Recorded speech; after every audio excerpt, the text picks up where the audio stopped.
Greetings, PSA members. After months of negotiations in the PSCBC, it is time to make your voice heard. The employer has presented a multi-term agreement of 3 years for your consideration. Now, the agreement in terms of cost of living adjustment, the offer that has been made is an offer of 5.5% for the first year, which is the year 2025-2026, and an inflation-linked increase for the 2 outer years, which is 2026, 2027, 2027, and 2028. Now, what it means is that in the first year, as of the 1st of April, you will receive a 5.5% salary increase. When it comes to the following 2 years, you will then receive a CPI-linked increase. Now, parties have agreed that CPI will be kept between 4 and 6%, which means if CPI is anything less than 4%, you will receive 4% as an increase. If it's higher than 6%, you will receive 6%. However, if CPI is any amount in between, for an example, if it's 5%, you will receive 5% as your increase. That will be applicable for year 2 and year 3. Additional to that, the employer has offered to increase the housing allowance. Now, the housing allowance currently is 1,784.55 cents.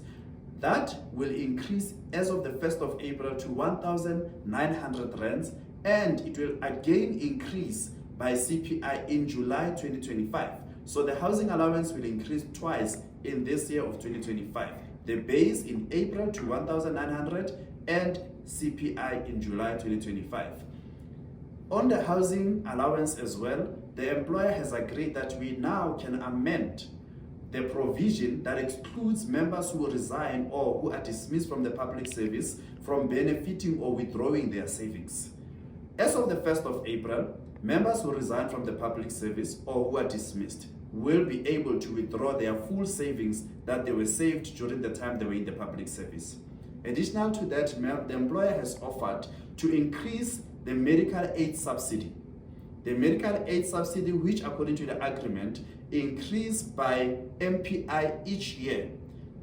Now, when it comes to this collective agreement that is being proposed, if it's accepted, the 2 years of 2026-2027 and 2027-2028, the medical aid subsidy will not only increase by MPI, but it will increase by MPI and 0.5% for those 2 years. Further to that, the employer has offered to improve some of the allowances, such as the danger allowance, which will increase to 650 in April and CPI in July. So it will also increase twice, as well as the special danger allowance, which will increase as of the 1st of April to 950 and by CPI in July, and the service allowance for the police, which has not been increasing for a number of years. The employer has agreed to increase it from 700 to 950 a month. There are other demands that were submitted to the PSA, and the PSA has engaged the employer on these issues. And parties have agreed that those issues will be subjected to processes so that parties can align on those issues and finalize them. Those issues include the bursary for dependents of the public servants. Now, parties have agreed to engage for a period of 12 months to come up with a scheme that may be used to allow dependents of public servants to receive bursaries from the state. As well as the death grant, it's something that will be subjected to a process for parties to engage on it.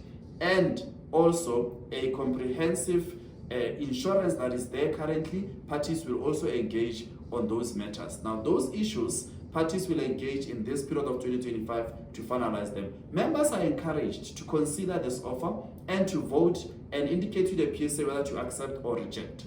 Please respond to the link that will be sent to you through SMS, as well as you may visit our website on www.psa.co.za, or you may vote manually by completing the voting form. Please make your voice heard. Amandla.